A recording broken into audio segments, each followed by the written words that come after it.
Bueno, clase número... Lo del número no lo voy a llegar, dejo de ponerlo. Y lo que pongo es fecha, y con la fecha ya sabemos, ¿vale? Sí que pongo abajo una especie de frase para saber los contenidos. Entonces, la anterior se quedaba en la metafísica y esta ya arrancaba con la rama de la filosofía de la antropología, ¿de acuerdo? Entonces, la siguiente, o sea, hoy es la clase de filosofía de bachillerato B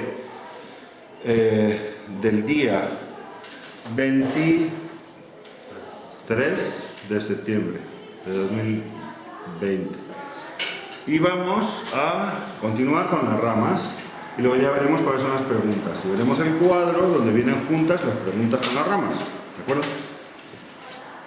Otro de los aspectos que atendían a esas 4 preguntas que se hacía Kant, ¿verdad?, sobre de qué trata la filosofía, era la pregunta sobre el ser humano y englobaba todas las demás, ¿verdad?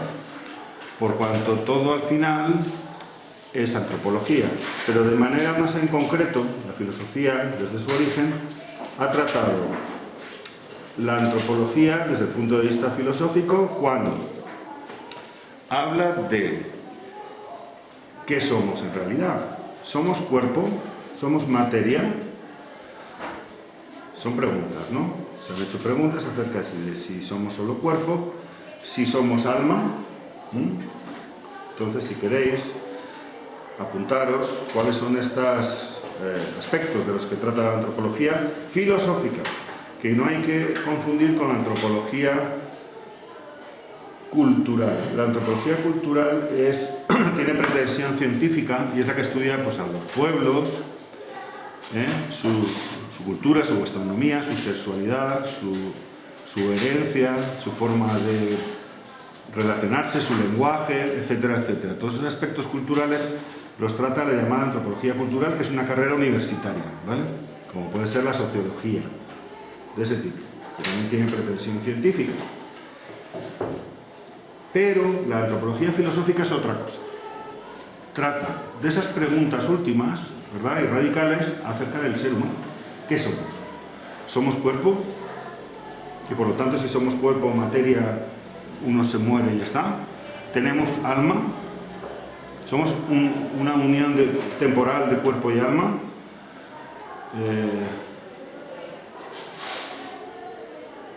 Entonces, esta cuestión fundamental va a recorrer desde las primeras aportaciones de Platón, que creía efectivamente en el alma y en la eternidad del alma, en Aristóteles, que lo va a negar.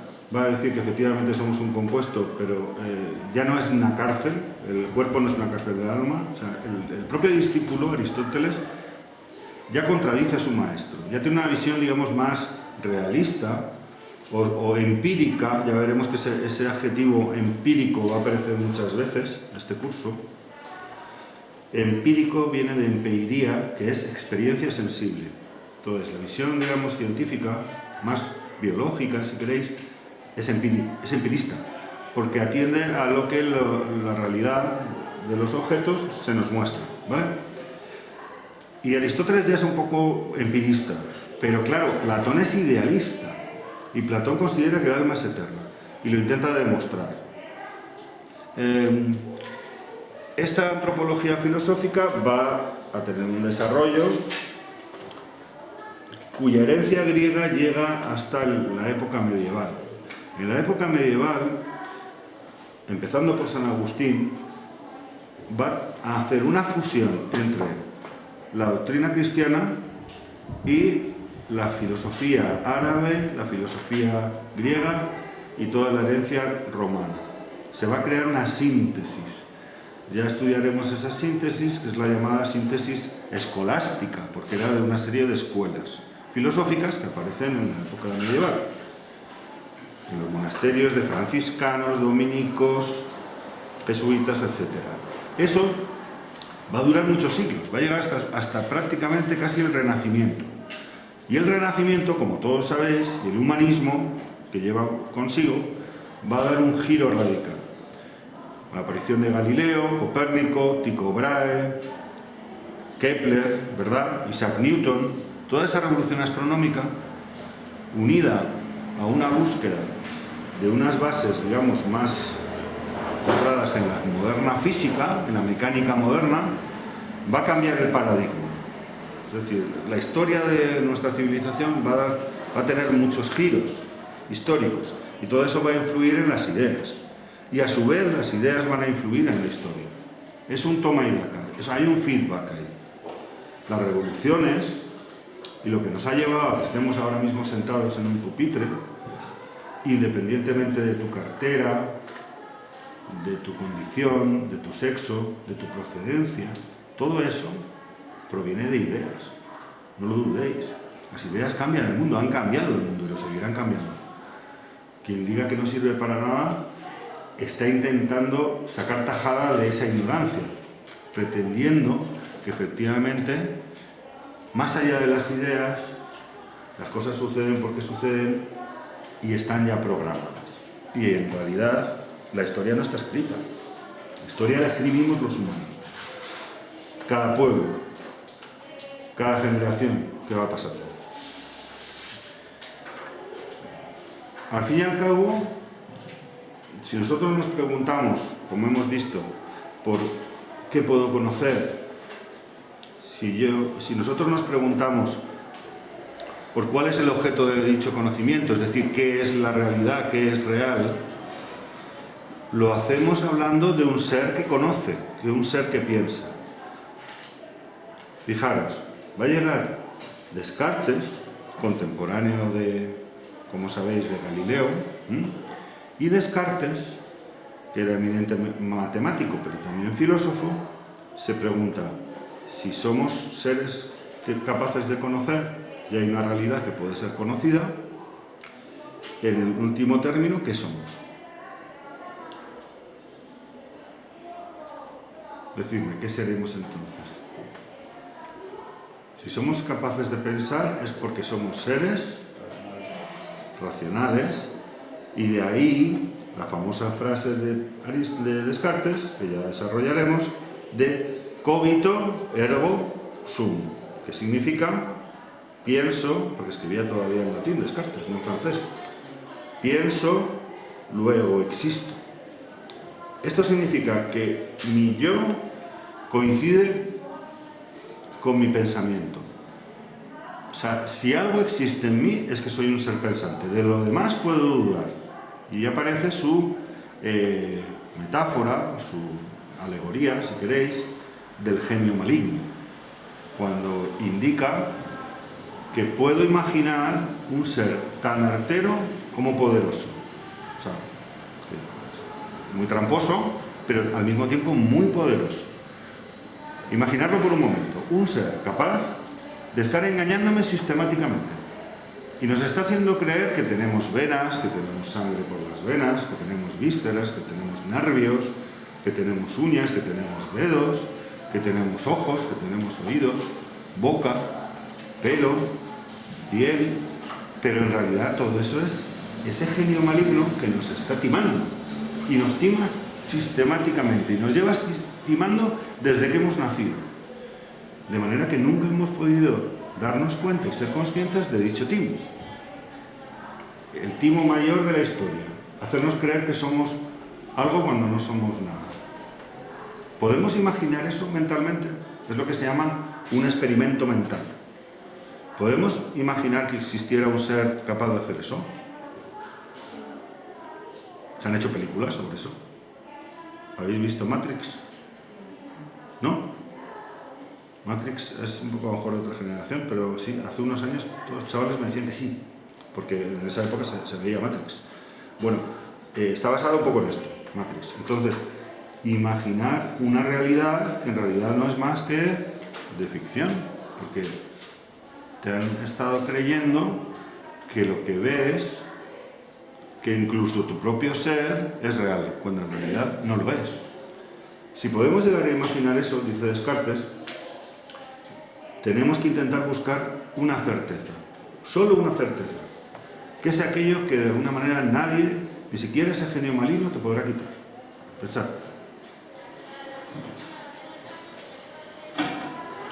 Es un pensamiento dentro de un cuerpo, pero todo lo que es ese cuerpo, en principio, podría ser el timo de un ser que te está haciendo creer que lo tienes, pero en realidad no lo tienes. ¿Qué es aquello que no te podría quitar ese genio maligno?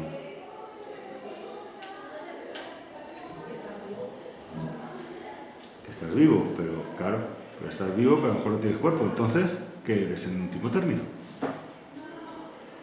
¿Qué seríamos en último término en esta hipótesis? ¿Qué es lo único que te queda? Mientras que tú piensas, ¿eres algo? ¿Qué eres? Pensamiento, ¿no?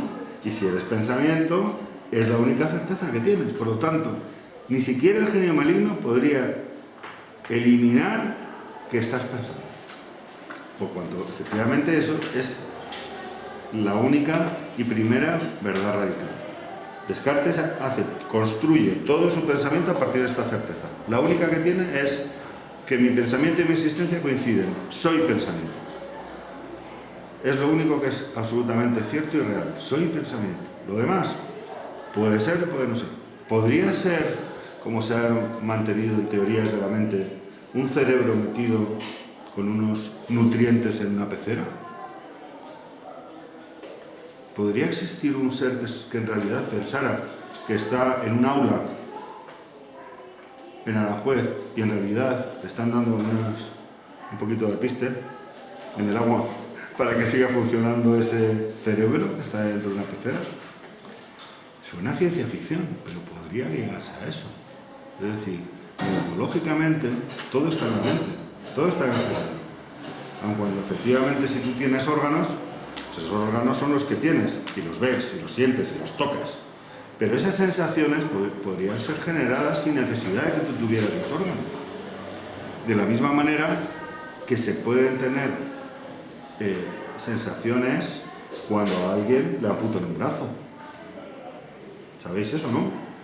Pues te pueden amputar un brazo y tú tienes sensaciones. Son sensaciones fantasma, pero están ahí. Entonces, bueno, esa es la cuestión. La antropología filosófica, quedaros con esa idea, ¿no? Se plantea la relación entre lo que sea la materia o el espíritu. Eso lleva a visiones más idealistas y a visiones más realistas. Algunos son empiristas y otros son trascendentalistas. Y bueno, pues es una pregunta que ya digo, ya sea Jean-Jacques Rousseau, ya sea David Hume, ya sea Hobbes, ya sea Carlos Marx, ya sea Martin Heidegger, ya estamos hablando de Descartes, San Agustín, Platón, Aristóteles, todos los filósofos han tratado este tema. También Kant. ¿Vale? Y como vamos viendo, no necesariamente se ponen de acuerdo porque lo interesante son las preguntas más que las respuestas. Pasamos al siguiente. El siguiente es la filosofía práctica. Eso de la filosofía práctica o filosofía de la praxis en griego engloba a su vez varias disciplinas. ¿De acuerdo? En primer lugar, el ámbito de la ética. O sea, aquello de qué debo hacer, ¿vale? Lo de qué debo hacer. Y dentro de la ética o filosofía moral, que viene a ser lo mismo, ¿vale? La ética filosófica o la filosofía moral viene a ser lo mismo. Nos encontramos con una serie de cuestiones, ¿no? Que son radicales. Tened en cuenta que casi todos los pensadores dejaban para el final esto. Le daban tanta importancia al principio moral que, por ejemplo, Kant empieza a estudiar la constelación de Andrómeda, estudiaba astronomía. Luego le dio por la filosofía natural, lo que llamaríamos la biología. Luego ya empezó a estudiar la teoría del conocimiento y la metafísica para hacer un sistema general, filosófico. Y solamente después de escribir la crítica de la razón pura, escribe la crítica de la razón práctica ya en la etapa final de su vida. ¿Por qué? Por la importancia que le daba a este asunto. ¿Y cuál es este asunto? Ni más ni menos que aquí hay que atender a una cosa. Una cosa es Kant y otra cosa es la filosofía griega. Entonces, la pregunta de la ética fundamental antes, en Grecia, es si podemos ser felices. Todos los hombres desean ser felices. Apuntarlo si queréis. Es decir, este ámbito primero de la filosofía práctica, que es la ética filosófica, trata sus orígenes en Grecia sobre la búsqueda de la felicidad, que lo llamaban eudaimonía, tener buen ánimo, ¿vale? Estar animado. Eso era etimológicamente felicidad. Entonces, repito, la ética trataba en Grecia al principio de la búsqueda de la felicidad. Además, en su origen en Sócrates, equivale a lo que se conoce como intelectualismo moral. Ponerlo entre comillas. Intelectualismo moral. En Sócrates. Sócrates tenía su primera doctrina ética, que conocemos, así ya un poco elaborada, de la historia de la filosofía, que era el intelectualismo moral. Que resumimos con una frase que ponéis entre paréntesis. Solo se equivoca, o sea, solo obra mal, solo se equivoca, solo yerra con Y, ¿no? Solo se equivoca el que no conoce.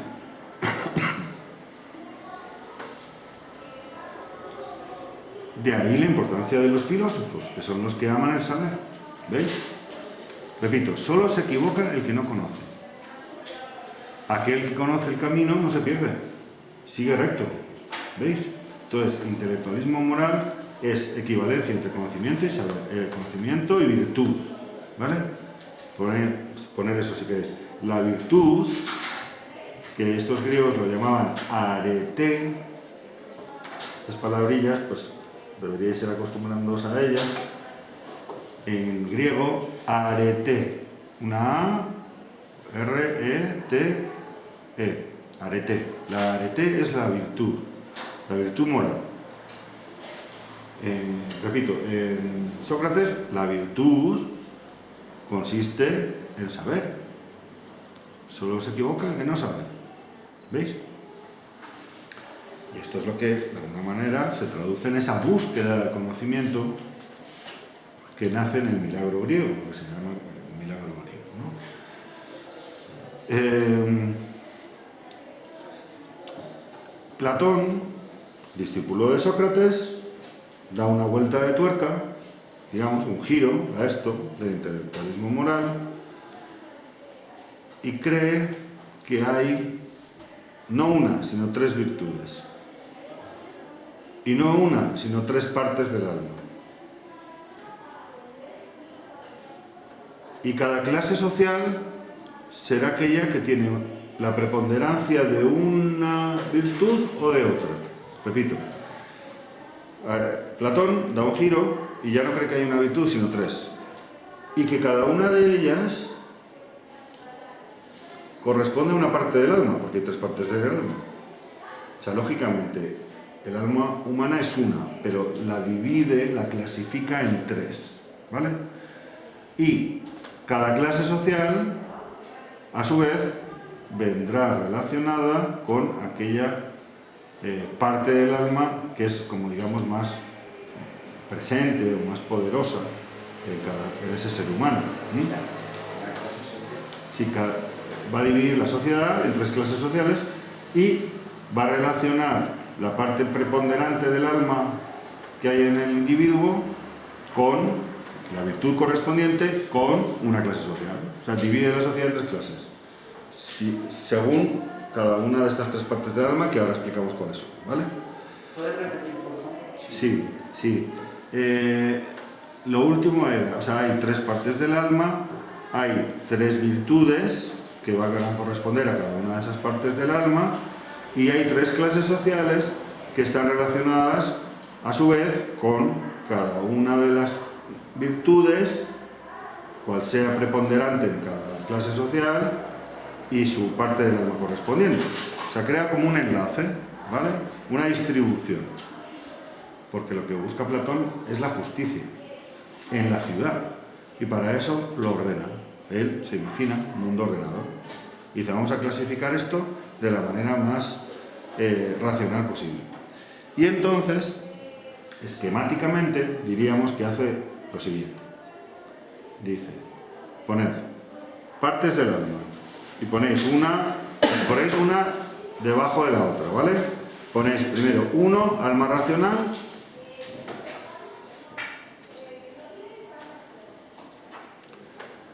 debajo ponéis alma irascible y debajo alma concupiscible. Repito, alma racional, 2, alma irascible, de ira, ¿vale? Y debajo alma concupiscible. Concupiscible. ¿Vale? A la derecha de este cuadro, están aquí, ¿no? 1, 2, 3. A la derecha ponéis virtudes y lo enlazáis, ponéis una línea, entonces el alma racional se enlaza con una línea con la virtud de la razón, ¿vale?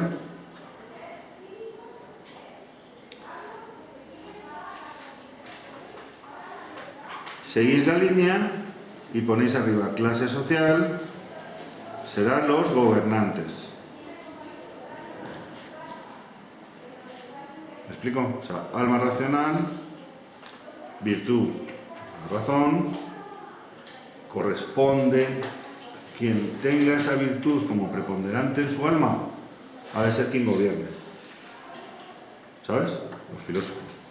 Luego, abajo, alma irascible, ¿no? Hemos dicho.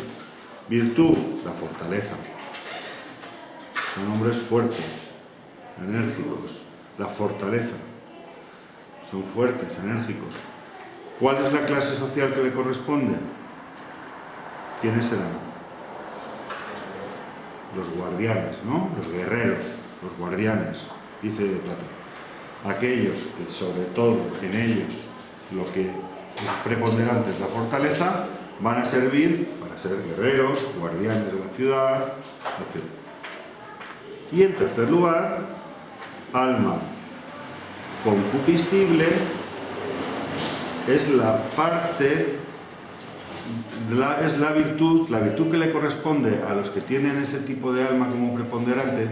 Al alma concupiscible, para que os hagáis una idea del trabajo, ponéis entre paréntesis, apetitos, deseos, placer, etc. ¿Vale? Apetitos, deseos, placer, etc. Entonces, tenía mucha precaución Platón acerca de cómo podía desencadenar toda una tormenta en el individuo si se desboca el caballo, y para eso hace un mito, el mito del carro alado, si se desboca el caballo de los impulsos, las emociones, los apetitos, los deseos, el placer, porque la fuerza que tiene eso en el organismo es tal, de tal magnitud, que puede llevarte y arrastrarte hasta límites insospechados. Por eso hace lo de la división de las tres partes del alma, para tenerlo bien agarrado a ese caballo, para que no se escape, para que no vuelque el carro.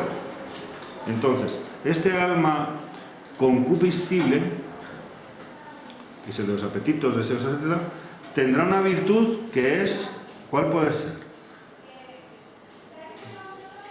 ¿Qué virtud hace que podamos, cuando uno tiene mucho calor, lo siguiente a calor, ¿qué es? O sea, lo contrario a calor, ¿qué es? Frío. ¿Y entre calor y frío? Templado. Pues la virtud que propone es la templanza, ¿vale? Porque la templanza es la que te va... Baja ese calor. Uy, estamos calientes, vamos a bajar un poco, ¿no? ¿Se entiende? Luego, esto justamente lo proporciona, digamos, lo relaciona, perdón, con una clase social que va a ser pues la de los comerciantes, ¿vale? La clase de los comerciantes y de la ciudadanía en general, ¿vale? La ciudadanía en general pues, tiene que mantener esto. En el caso de Platón es el mito del carro alado, apuntároslo, por favor, el mito del... Utiliza mitos pero de manera alegórica, ¿vale? O sea, de manera racional. Para hacerse entender, digamos. O sea, no son ya los mitos que explican todo, no son explicativos, sino que son como una alegoría, como una metáfora. Entonces, utiliza el mito del carro alado. En ese mito, es muy bonito, es un clásico, carro alado. Se cuenta cómo hay un auriga, el auriga es el jinete, ¿verdad?, que mantiene las riendas, ¿no? El auriga. Y hay una lucha de fuerzas entre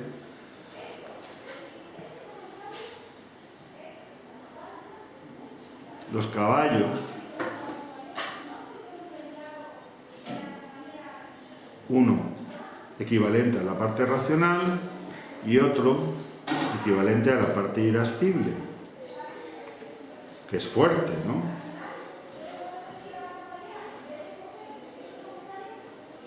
Ocurre que hay un tercer caballo que se desboca y tiende a volcar el carro, que es la parte concupiscible.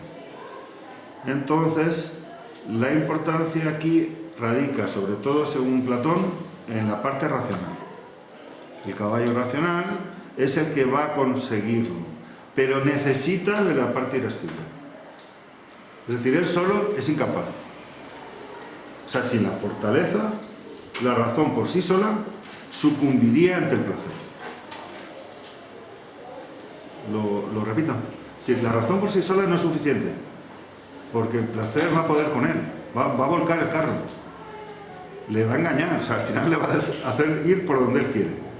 Necesita de la fortaleza, ¿vale?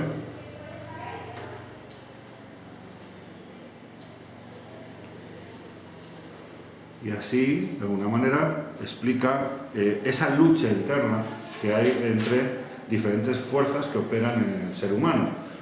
Esta es un poco la visión antropológica de Platón.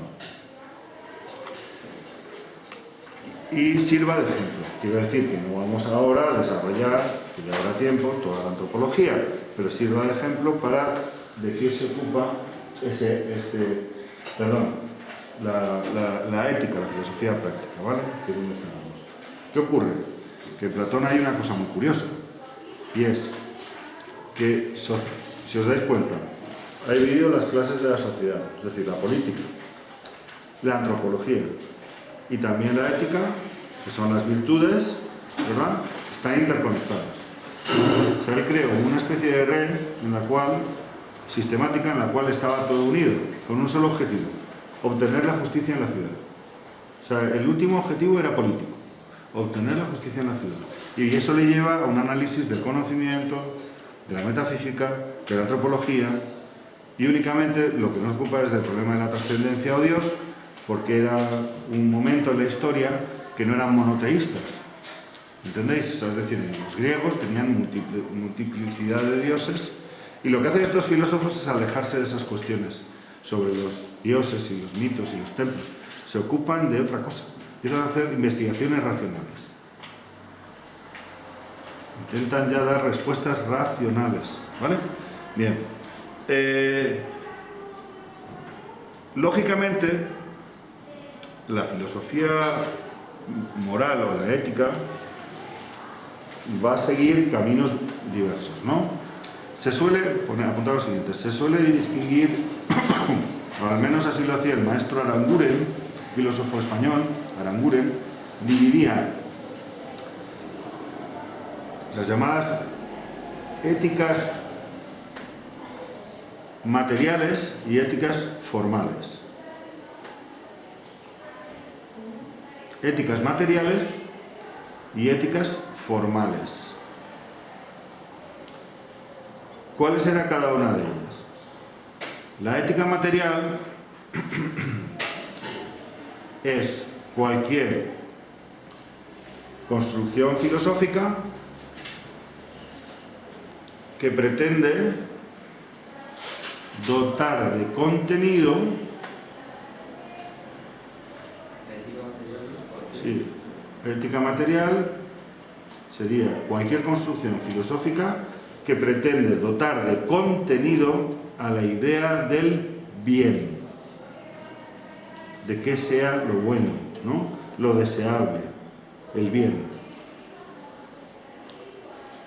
Queremos decir con esto que dotar de contenido es poder dar una definición. O sea, todo aquel filósofo que pretende llegar a una definición del bien o responder a la pregunta ¿qué es el bien? ¿Qué es bueno? Y que te dice el bien es X, son éticas materiales. Por ejemplo, os pongo 3 ejemplos. Aristóteles, el bien es la felicidad. ¿Vale? Sí, el bien es la felicidad.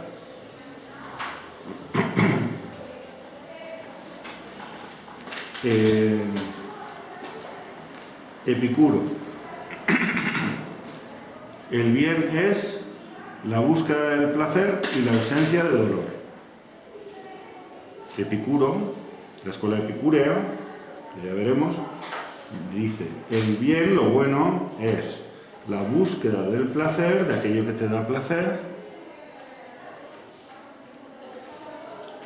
y la ausencia de dolor.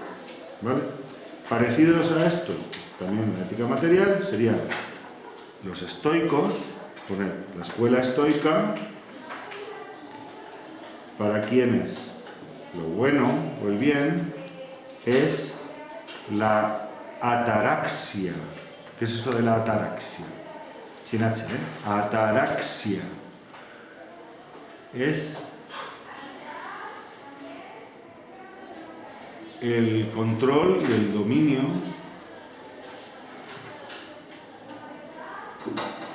de uno mismo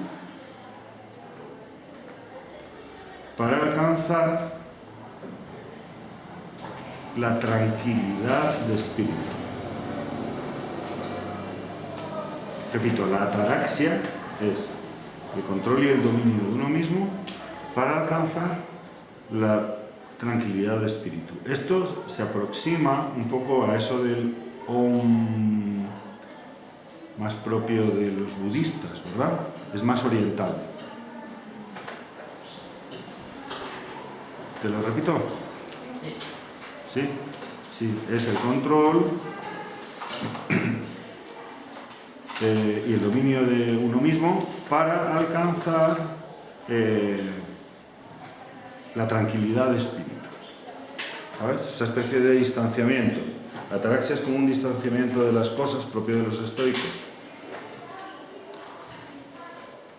Epícteto, si queréis, para ejemplificar, uno de los más famosos estoicos se llamaba Epícteto, que era un esclavo romano, porque es una escuela que duró 6 siglos. Y Epícteto, es muy famosa su frase, que decía: en el mundo hay 2 cosas, las que dependen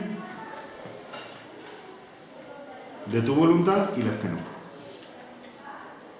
Y añade: es vano preocuparse por aquello que no depende de ti. Sí, según Epícteto, que es muy famoso, las frasecitas de Epícteto se publicaron en los años 50 en Estados Unidos y fue un bestseller. El pobre Epícteto ya se había muerto, claro, hacía muchos siglos, pero fue una cosa bastante sorprendente, fue un milagro editorial. Pero claro, son frases muy aplicables al día a día, ¿sabes? Entonces decía Epícteto: hay 2 cosas en el mundo, las que dependen de tu voluntad y las que no. Es vano preocuparse por aquellas que no dependen de tu voluntad. ¿Qué puedes hacer tú, por ejemplo, para que hoy no muera nadie en un accidente en las autopistas en España? Que por cuestión estadística alguno cae. O sea, sabemos estadísticamente que alguno cae hoy o esta semana en la carretera. Se va a morir. Y lo sabemos de antemano. ¿Qué puedes hacer tú? Nada. Entonces, en principio, bueno, un ejemplo más cercano, que es, tu madre está preocupada. ¿Sabéis por qué está preocupada? ¿No sabéis por qué está preocupada? ¿Por qué está preocupada? Porque vas a salir el sábado.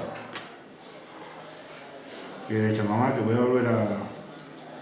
que vuelvo a... que tengo una fiesta esta noche. ¿Que tienes una fiesta esta noche? Ay, hijo, ¿de verdad te tienes que ir a esa fiesta? Que sí, bueno, ¿qué pasa? No pasa nada. ¿Y cuándo vas a volver? Pues yo qué sé, pues ya cuando vuelva. Pero bueno, pero cuéntame algo más. Adiós, mamá. Portazo. ¿No suena? Entonces te vas. Te vas porque sabes que si no, no te deja irte o estás 2 horas discutiendo. Total, que te vas. Se queda preocupado. ¿Eso es evitable? Es difícilmente evitable. Es decir, la preocupación es difícilmente evitable. ¿Por qué? Porque te imaginas cosas. Porque piensas cosas que te pueden pasar. Porque te entran incertidumbres, miedos, angustias, lo que sea. El estoico lo que dice es: toma distancia. Piensa en lo que puedes hacer y lo que no puedes hacer. Y lo que no está en tu mano, en principio, es vano preocuparse por ello. Por cuanto da igual. Lo que vaya a suceder, sucederá. Entonces, en principio, no tienes por qué preocuparte más de lo debido. Y en ese sentido, pues bueno, pues parece que es un consejo práctico, ¿no? Y a eso es a lo que voy. Es decir, toda esta ética son éticas materiales porque aplican una fórmula, si queréis, una receta, porque dan una definición de lo que sea lo bueno, ¿vale? Ya sea el placer, la ausencia de dolor, la felicidad, etcétera, etcétera. Os pongo un último ejemplo. En Escocia, siglos después, aparecerá Stuart Mill, el filósofo John Stuart Mill, M-I-L-L. Poner J-S, si queréis, John Stuart, o J-S-T, John Stuart Mill. Según John Stuart Mill, M-I-L-L. Según Mill, que es maravilloso filósofo, fundador del utilitarismo, es decir, esta escuela utilitarista que tuvo un éxito brutal en Estados Unidos y en las Islas Británicas y por hegemonía en todo el mundo, hoy en día somos muy utilitaristas. John Stuart Mill, que promovió el sufragio universal antes que nadie, y el femenino, el de las mujeres, o sea, que las mujeres pudieran votar, estamos hablando del siglo XVIII, un adelantado. Decía, con esto termino, que lo bueno, el bien, es lo útil. Pero lo útil no para uno solamente, sino para el mayor número de personas. Lo útil para el mayor número de personas. De ahí el utilitarismo, es decir, a la hora de un dilema moral debemos usar siempre la fórmula de aquello que sea lo mejor o lo menos malo para todo X. O sea, para el mayor número, ese X es el mayor número de personas dentro de lo común, ¿vale? Bueno, ahí nos hemos quedado en ese apartado. Nos quedaría la filosofía política y la filosofía del derecho, ¿vale? Y haceros a la idea de que estos son solo algunos ejemplos. O sea, no intentamos abarcarlo todo. Es solo para iniciarnos un poco en las ramas de la filosofía, ¿de acuerdo? Gracias.